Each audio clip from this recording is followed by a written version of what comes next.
দেখেন এখানে যেটি হয়েছে যে আমাদের সারা বাংলাদেশের নেটওয়ার্কই তো ছিল না, সবাই যে যোগাযোগ করবে সবার সাথে সেরকম অবস্থাই সেখানে ছিল না। আর সামাজিক যোগাযোগ মাধ্যমের ব্যবহার আমার মনে হয় এখনও তো সীমিত আকারেই মানে সীমিত আছে।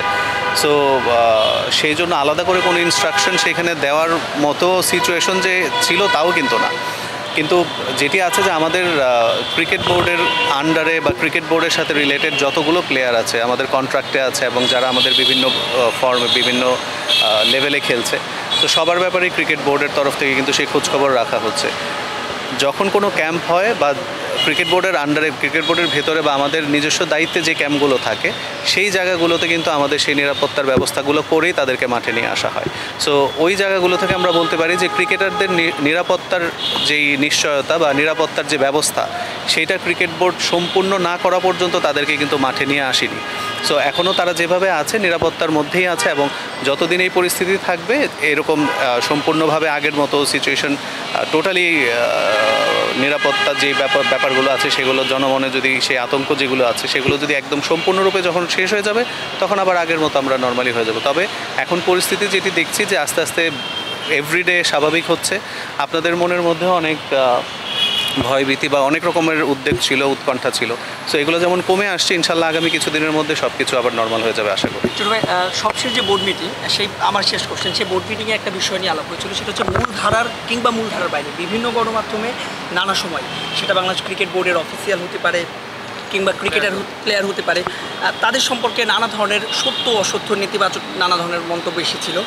সভাপতি যেটা বলেছিলেন যে তারা এবার বিষয়টি স্টেপ নেবে আপনাদের এবং আপনার সঙ্গে বিষয়, যেহেতু আপনি মিডিয়া কমিটির চেয়ারম্যান, আপনাদের আসলে স্টেপগুলো কেমন হবে এবং আপনারা আসলে কী ধরনের নেবেন? আসলে যেটি হয় যে সংবাদ এটি সত্যের সাথে মিথ্যা যখন মিলে যায় তখন কিন্তু এটা মানে আইডেন্টিফাই করাটা খুব মুশকিল হয়ে যায়। আর এখন যেভাবে আমাদের এখানে সংবাদ মাধ্যমের কথা যদি বলি, আমাদের ডিজিটাল মিডিয়া, প্রিন্ট মিডিয়া, এখন আবার অনলাইন মিডিয়া চলে এসেছে। সো এইখানে যাতে এমন কোনো, যেটা আসলে আমি যেটা বুঝি আমার জায়গা থেকে, যে সংবাদ পরিবেশন এক জিনিস, সংবাদ তৈরি করা আরেক জিনিস। সো সংবাদ তৈরি করে সেটাকে জনগণের মাঝে পাঠানো, সেই জায়গাটা থেকে যদি আপনাদের সহযোগিতাটা সবসময় থাকে তাহলে আমরা সবাই মিলে যেই চেষ্টাটা করছি, আপনারাও আমাদের একটা স্টেক হোল্ডার। আমি সবসময় যে কথাটা বলি যে সংবাদ মাধ্যমের একটা বড় ভূমিকা আছে বাংলাদেশ ক্রিকেটের অগ্রগতিতে। এই জায়গাটাতে সবার একমত, ঐক্যমতের ভিত্তিতে আমাদের এই জায়গাটাতে পৌঁছাতে হবে যে যেই সংবাদটা আসলে ক্রিয়েট করা হয় সেই জিনিসটা যেন আসলে আপনারাও ওই জায়গাটা থেকে নিজেদেরকে বিরত রাখেন, যাতে বাংলাদেশের ক্রিকেটের ক্ষতি কখনো না হয়। কারণ তৈরি করা খবরে যেটি হয় সেটিতে পাবলিক পারসেপশন তৈরি করার জন্য কোনো খবর যদি তৈরি হয় সেটাতে পক্ষান্তরে কিন্তু আমাদের ক্রিকেটের ক্ষতি হয়। সো আমরা চাই না যে আমরা বোর্ডে আজকে আছি কালকে হয়তো থাকবো না, বাট বাংলাদেশ ক্রিকেট তো সব সময়ের জন্য থাকবে, প্লেয়াররা তো সব সময়ের জন্যই থাকবে।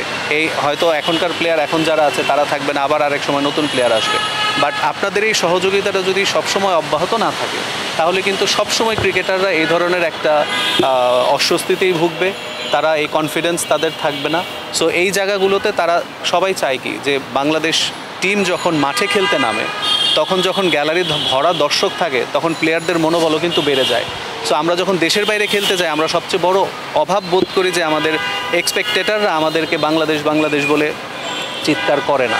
সো এই জায়গাটা থেকেই বোঝা যায় যে প্লেয়াররাও কিন্তু বাংলাদেশের জনগণের সাপোর্টটা চায়, বাট সেই সাপোর্টটার জায়গায় যদি আমরা তাদেরকে এমন জায়গায় নিয়ে যেয়ে ক্রিটিসিজম করি যেই জায়গাটাতে তাকে আরও ভেঙে ফেলা হয়, তখন কিন্তু আমাদের ক্রিকেটেরই পক্ষান্তরের ক্ষতি। কারণ আমরা সবাই জানি পারফরমেন্স এমন একটা জিনিস, কখনো এটা ভালো হবে কখনো খারাপ হবে। আপনার পারফরমেন্স এটা একটা প্লেয়ারের অন অ্যান্ড অফ, এটা সবসময়ই থাকে। সো এটা আমরা সবাই জানি। তো এটা জানার পরেও যদি আমরা এই জিনিসটা করতে থাকি তখন সেই জিনিসটা সত্যি সত্যি দুঃখজনক, প্লেয়ারদের জন্য সব সময়ের জন্য দুঃখজনক।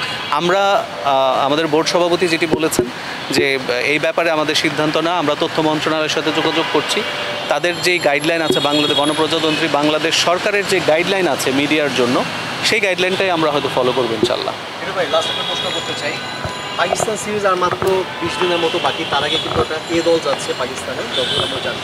তো এর মধ্যে কি তাদের সঙ্গে যোগাযোগ করে কিংবা আমাদের কাছে রাষ্ট্রীয় দূতাবাস আছে তাদের সঙ্গে যোগাযোগ করে তাদের সিকিউরিটি অন্তত এনশিওর করা গেছে কিনা এখন পর্যন্ত?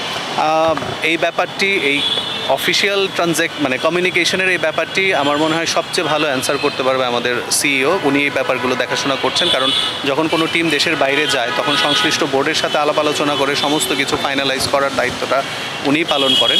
সো উনি যেহেতু দেশে ছিলেন বা আইসিসির মিটিংয়ে ছিলেন, উনি দেশে এসেছেন গতকাল। সো আমার মনে হয় যে এটা ওনার সাথে যোগাযোগ করলে আমার মনে হয় উনি সবচেয়ে ভালো বলতে পারবেন যে কোন পর্যন্ত এটা করা হয়েছে। যেহেতু উনি দেশে ছিলেন না, সেহেতু কতটুকু অগ্রগতি হয়েছে সেই জিনিসটা আমাদের কাছে এই মুহূর্তে আমরা জানতে পারিনি। ওনার কাছে যোগাযোগ করলে এটা জানতে পারবেন। Thank you. Thank you.